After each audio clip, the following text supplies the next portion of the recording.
Hey everybody, Michael Snyder, Pacific Northwest Weather Watch. Today is August 8th, and right now we're looking at the mid-level water vapor loop. You've got Alaska, BC, Washington, California. Check out the system across the Gulf of Alaska here. It's already moving into western BC right now, bringing some precipitation with it. So bring a frontal system here, typical summertime stuff here. It's not packing a big punch, but it could bring some precipitation, especially for the Olympics, the Cascades, and even ring some out for the Seattle Metro. And if very lucky here across maybe some of the Portland Metro as well.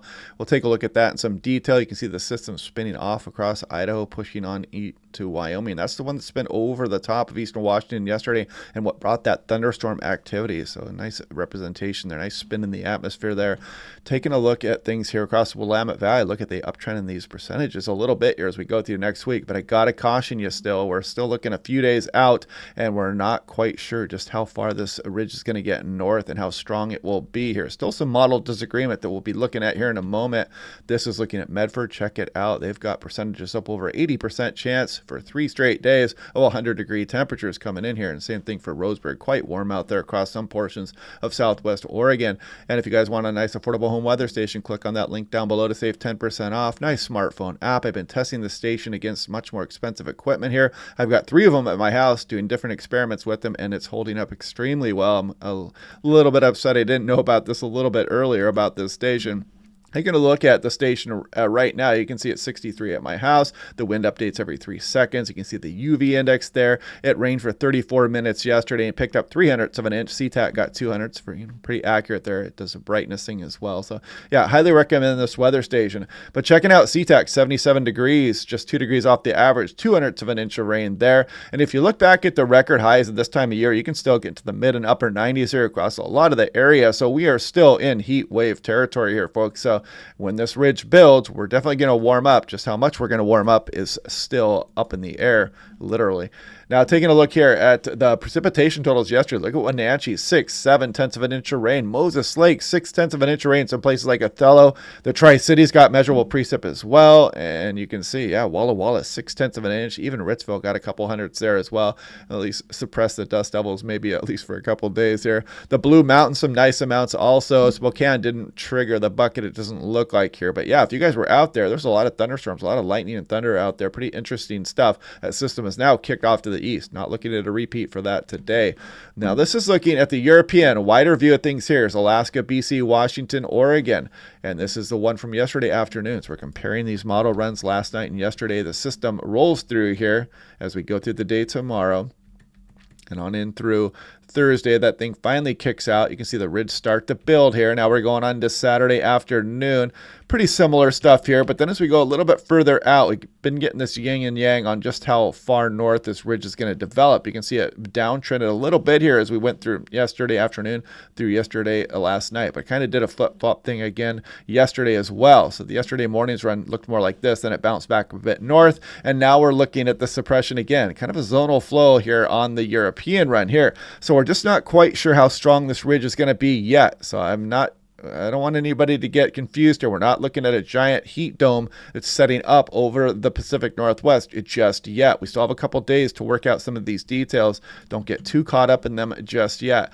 Now you can see in the meantime, troughing, seasonably cool, onshore flow, and then the potential for that ridge to develop here as we go through this weekend into the early and mid portions of next week here. So it would be a pretty strong ridge here, according to at least the Quileute data here on the European model. The one on the bottom here is 850 millibar temperatures here. So you can see the cooler air aloft and would be replaced by warmer air as the ridge builds.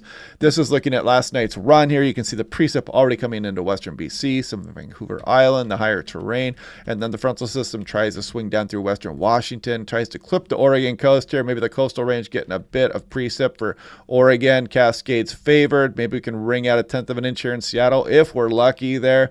Maybe some Blue Mountain precipitation with this as well, but you're going to be rain shadowed across a lot of the Columbia Basin. You're definitely not a repeat of what happened yesterday thunderstorm wise. And then as we move towards the weekend, we start to dry things out here across the area. This is looking at Seattle, Tacoma. You can see maybe 600-700 of an inch of rain if we're lucky out there. You know, we'll see how it goes, but we'll take anything we can get this time of year, especially with the drying trend possible as we go through the weekend. This is Tofino, Long Beach on the Vancouver Island coastline out there. Not bad precipitation amounts coming up here. Look at this, 2 centimeters plus here, maybe. Pretty good rainy day out there, it looks like, as we go on in through Wednesday morning. This is Quileute, moved down the Washington coast. You can see the amounts drop down a little bit here. 0.2 of an inch expected.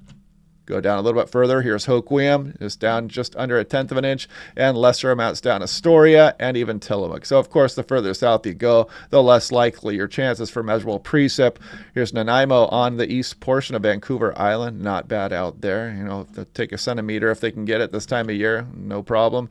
Vancouver International Airport, just a hair less. And then we start checking out the temperatures now. You can see Portland, nice and seasonable here as we go through Friday, and then that warm-up potentially occurs as we get on to Saturday, Sunday, and Monday. But again, I caution against this. You can see the spread in some of the ensemble runs here. We just don't know how strong this ridge is going to be just yet. Don't get too caught up in those details yet. Astoria, Oregon. This heat could reach the Oregon coast as well, as you can see it there. Washington coast, similar signal there. This would be Hoquiam. Now we go to Seattle Metro here, and there is the potential for some 90-degree days here. However, look at that ensemble spread. Remember, big uncertainty upcoming here with this ridge. Spokane Metro, the potential heat bounce there, but you can see nice and seasonable as we go through the end portion of this week. Here's the 6 to 10 day. You can see the probability here is for above average conditions through August 17th. This goes through August 21st. Looks like we're going to continue that as we go on in towards the later portion of August. Here we go, 6 to 10 day precipitation. After this system moves through, it's really going to dry out across the area, and it's highlighted here. National Weather Service definitely picking up on that. And as we go through the weekend into early next week, we're going to start to reintroduce some fire danger, of course, when we warm things up and we dry things out. That's kind of the flip side of all this. But yeah, we're going to go through this again probably as we go through the weekend on into early next week. We'll watch this day by day. And this is something that came out August 5th here, and they released it August 1st, but it becomes available to us August 5th. And you can see this is moderate El Nino. Actually, we're already in. Here would be strong. So you can see virtually all the ensemble runs on the European calling for a strong El Nino incoming here. So interesting stuff there. And you can see the marine heat wave going on the west coast of the North America here, Washington, Oregon. This is going to help keep our temperatures, especially in the overnight hours, a little bit warmer than they normally would be. This is pretty abnormally warm right along the immediate coastline there. And you look at the temperature map itself, and it doesn't look too bad, but this is kind of abnormal for this green to be reaching up towards the coastline there. So interesting stuff there, and it is affecting temperatures along the coastline also. Here we go with that. This is August 1st through 7th, and you can kind of see this increase in temperatures along the coast here. And I think even places up towards Quileute received their warmest July ever. And I believe it's because of that warm water off the coastline. But you can see the rest of the country as well, almost a degree above average so far for the early portion of August. You can see the northwest, the northeast, nice and chilly there. But the northwest, we're been a little bit above average here as well, even a little bit below across some of the eastern portions of Oregon there in through Idaho. But this is going to change here coming up as we go on into next week and build that ridge. Here we go with the CFS forecast issued yesterday there. You can kind of see we actually bumped down the temperatures across some of the equatorial Pacific there, but that should be just a temporary thing, and we're going to bounce back here, probably headed towards a strong El Nino as we go through the fall months. And you can see this is September, October, November, December, January, February, March. So we're expecting that warm tongue to hang on all the way through springtime next year. Here we go with the running. This is looking at sea surface temperature anomalies across the equatorial Pacific. You can see 15 degrees latitude north and south. South America, maritime continent. There's Africa way over here. And you can see the very warm water right off the coast of South America here. And you can see we went from La Nina to neutral, and now we're in El Nino conditions. So if you scroll through there all the way towards the end of this run, I think it ends August 6th. Yes, it does, or August 5th. 0Z. You can see the warm-up there occurring across the El Nino, the equatorial Pacific, the ENSO, the El Nino Southern Oscillation area where we measure those conditions there. So interesting stuff there. But anyway, yeah.